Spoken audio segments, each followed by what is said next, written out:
s'embrassent au mois de janvier, car une nouvelle année commence. Mais depuis des éternités, n'a pas tellement changé la France. Passent les jours et les semaines, y a que le décor qui évolue. La mentalité est la même, tous des tocards, tous des faux culs. Ils sont pas lourds en février, à se souvenir de Charonne, des matraqueurs assermentés qui fiolèrent leur besogne. La France est un pays de flics, à tous les coins de rue en naissant, pour faire régner l'ordre public, ils assassinent impunément. Quand on exécute au mois de mars, de l'autre côté des Pyrénées, un anarchiste du Pays Basque pour lui apprendre à se révolter. Il crie, il pleure et il s'indigne de cette immonde mise à mort, mais ils oublient que la guillotine chez nous aussi s'appelait encore. Être né sous signe de l'Hexagone, c'est pas ce qu'on fait mieux en ce moment. Et le roi des cons sur son trône, je ne parie pas qu'il est allemand. On leur a dit au mois d'avril à la télé, dans les journaux, de pas se découvrir d'un fil que le printemps c'était pour bientôt. Les vieux principes du XVIe siècle et les vieilles traditions débiles, ils les appliquent tous à la lettre, ils font pitié ces imbéciles. Ils se souviennent au mois de mai d'un sang qui coule à rouge et noir, d'une révolution manquée qui faillit renverser l'histoire. Je me souviens sur tous ces moutons effrayés par la liberté, s'en allant voter par millions pour l'ordre et la sécurité. Il commémore au mois de juin les barbants de Normandie.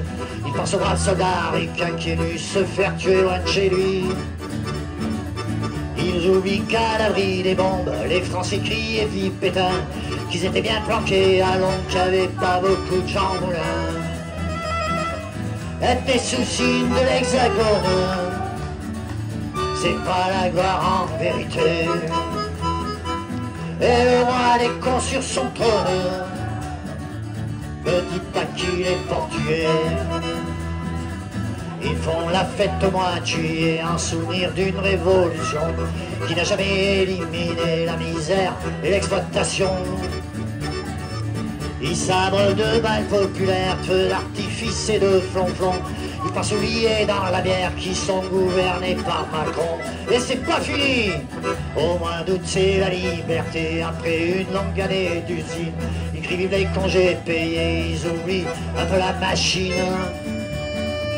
En Espagne, en Grèce ou en France, ils vont abîmer toutes les plages et par leur unique présence abîmer tous les paysages.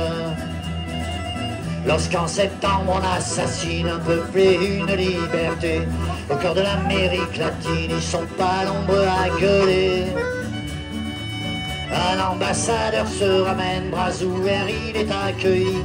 Le fascisme c'est la gangrène à Santiago comme à Paris. Être des sous-signes de l'Hexagone, c'est vraiment pas une sinécure. Et le roi des cons sur son trône, il est français, ça j'en suis sûr. Fini les vendanges en octobre, le raisin ferment en tonneaux. Ils sont très fiers de leur vignoble, leur côte du Rhône et de leur Bordeaux. Ils exportent le sang de la terre un peu partout à l'étranger. Leur pinard et leur camembert, c'est leur seule gloire à s'étarer.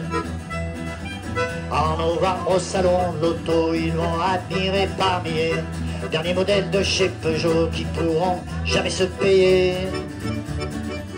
La bagnole, la télé, le tiercé, c'est l'opium du peuple de France. Le supprimer c'est le tuer, c'est une drogue à coutumance.